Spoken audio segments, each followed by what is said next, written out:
What's up? Hope y'all are having a good day. We're here to talk about Chapter 63 of the Dragon Ball Super manga, which kicks off Meros and Moro's fight, which is actually pretty cool. The chapter in total, just like the most of the Moro arc has some issues, but overall it's alright. All the dialogue is pretty basic, but we really get into Meros's full motivations for why he's doing what he's doing. And this chapter is basically just the Meros chapter because he goes into all of his motivations, what changed him from an angel who is supposed to be objective about everything to an active angel fighting against evil.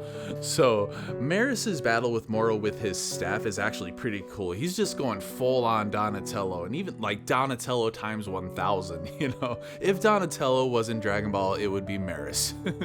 But every time Meros is in battle, it brings something kind of fresh to the Dragon Ball fights. It's not just like a brutal or a brawl where everybody's just punching each other in the face and blasting each other with giant explosions. It's more like a precise kind of martial arts. Like here he's using his staff, before he was using like rocket boots and his gun, and then of course against Goku he was just like dodging and weaving around and shit. So I really do appreciate that Meros feels different when he's fighting. Now obviously before all this happens, all of the heroes are moved away so that Dende can heal them, and it's funny that Beerus and Whis were actually the ones who moved them, because they're like, oh, we left the Galactic Patrolman behind, meaning, talking about Jocko, and they also talk about, where did Meros go? Oh, we lost track of him, quote unquote. So I think it's actually kind of interesting how Whis kind of is going along with Meros's whole thing. All of Beerus and Whis' stuff in this chapter is basically, the par for the course Beerus and Whis stuff, other than Whis, who actually is going along with Meros's stuff. But Beerus is like, we're just here to get food, man. Ultra Instinct, he's doing that again, whatever. Like, when it first happened, he was like surprised, and it was like this big deal, but now it's just, something else that he's tired of. So I really appreciated in the next scene of Dende healing everybody that Gohan is the one who is basically saying, no, save me for last, because yeah, he is the only conscious one out of all of them, and obviously Goku and then Piccolo after him needs it the most. But I did think it was funny that Dende was saying that Goku's ki has reached God level, so it's going to take a while to heal, and then literally the next panel he gets right up because he's done healing. But after this, there is no dialogue between Goku and Gohan. Gohan was the one having a dialogue between Dende and himself, and then it's like, oh, thank God, Dad, you're okay. And Goku's like, yes, I am, son. Now I'm gonna go help fight Moro again. Okay, Dad, good luck. None of that. Come on, what's going on here? But we're going back to the Meros and Moro battle, where Moro is actually starting to get one up on Meros and his staff, which I actually predicted in my predictions video that I didn't think that Meros, without utilizing his angelic abilities, would be able to keep up with Moro's power and everything like that with just like his movements and his staff. So Moro kicks his staff out of his hands in a really cool panel, which is kind of like a reverse of the other panel where Meros was hitting him in the chin.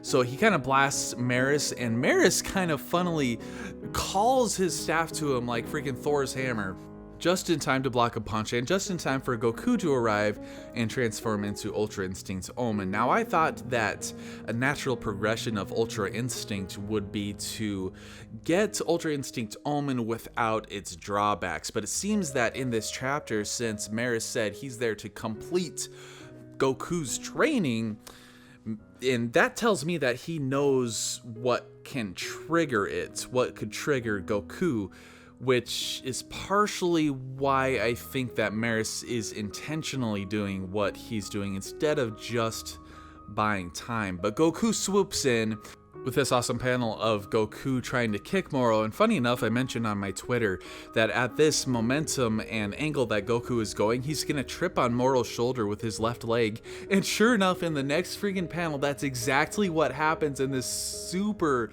like, slapsticky show here. Like, if this is in the anime, I think they would dial up the comedy a lot more, and I think that's kind of what they should have done here, but obviously could have taken away from the tone a little bit. So Goku gets his ass kicked, wham, right in the face. But this is essentially the point where Meros dials up his angelic abilities.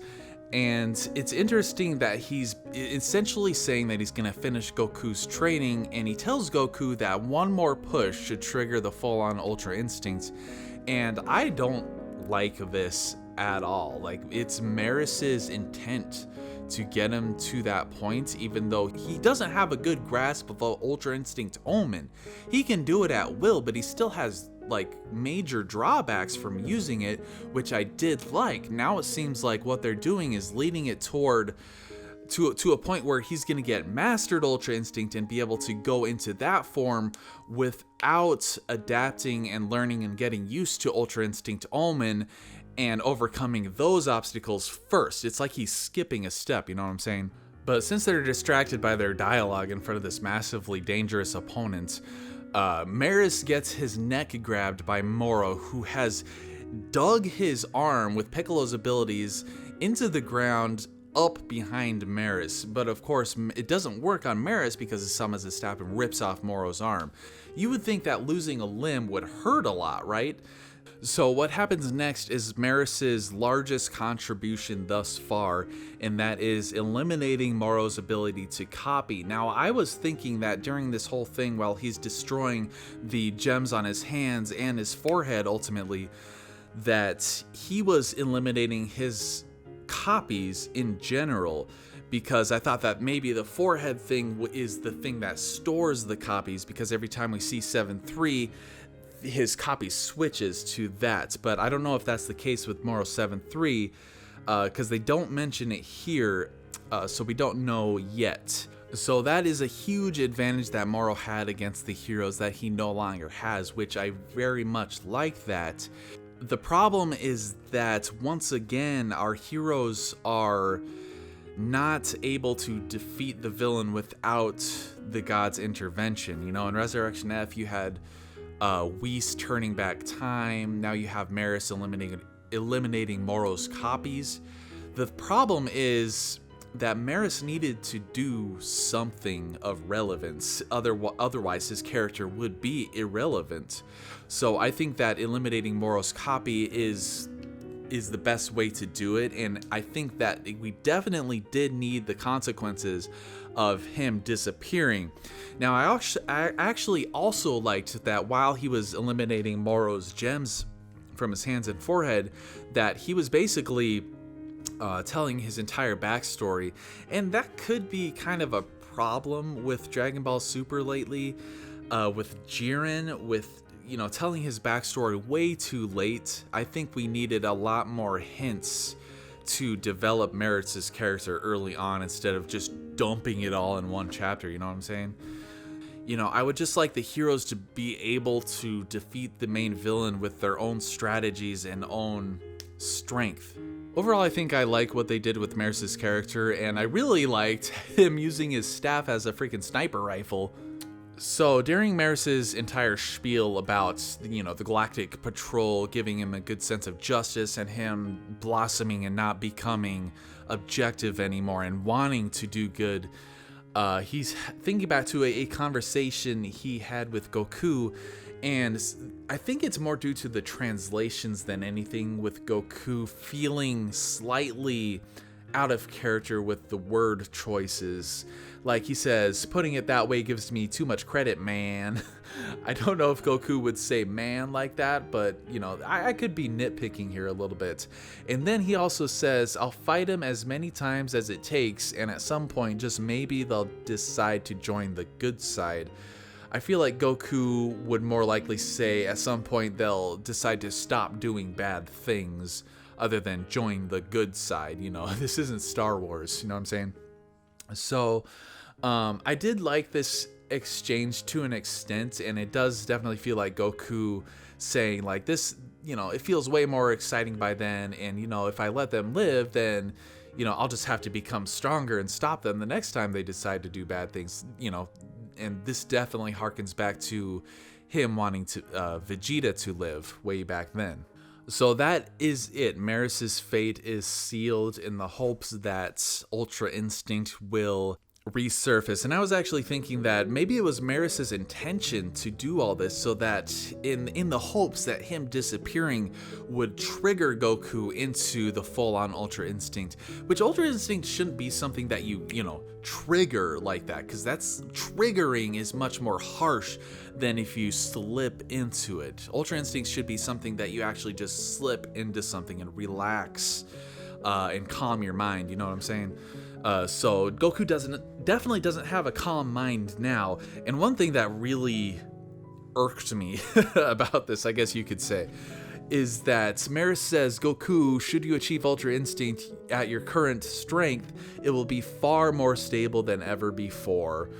You will not fall to Moro nor anyone else for that matter. And I'm thinking, oh god damn it, you better not fucking be right, dude. It would feel so out of place in this arc as a whole for Goku to get Mastered Ultra Instinct and defeat Moro. Like, I'm sure that's a lot of people agree with me here that I don't mind Goku getting Mastered Ultra Instinct again. That's fine. Him getting it and defeating Moro at least single-handedly, yeah, no, no, thank you. It would feel so out of place. Like dumping all of Meros's all of his backstory and motivations in this one chapter, and then rushing him and Goku's friendship in this one chapter and developing all that, it does not flow very well in the arc as a whole. Like, I think that in the arc as a whole, Vegeta should be the one to get the final blow, but obviously we're going to have to see how it goes. I actually think that all of them will play some sort of factor in Moro's final defeat, and I definitely think that Vegeta should still get the final blow. So the last shot, very touching moments of Meros disappearing, and especially this last panel, Whis even seems a little shook up. Like, his face looks calm, but you can tell he's saying he was an awkward little brother. And it's like, Whis, I know you're feeling something there for that moment. And then this moment of Goku standing there, you can tell that Ultra Instinct is about to be triggered, apparently. So really hyped to see what happens next. I really don't think that Goku will defeat Moro, although it seems like they're kind of setting it up for that with Meros, deleting Moro's copy ability, and guess what? Now he can't copy Goku and get Ultra Instinct, so that's convenient, right? But whatever you guys think, let me know down in the comments below. Those are my thoughts on the chapter. Thanks for watching, and take it easy.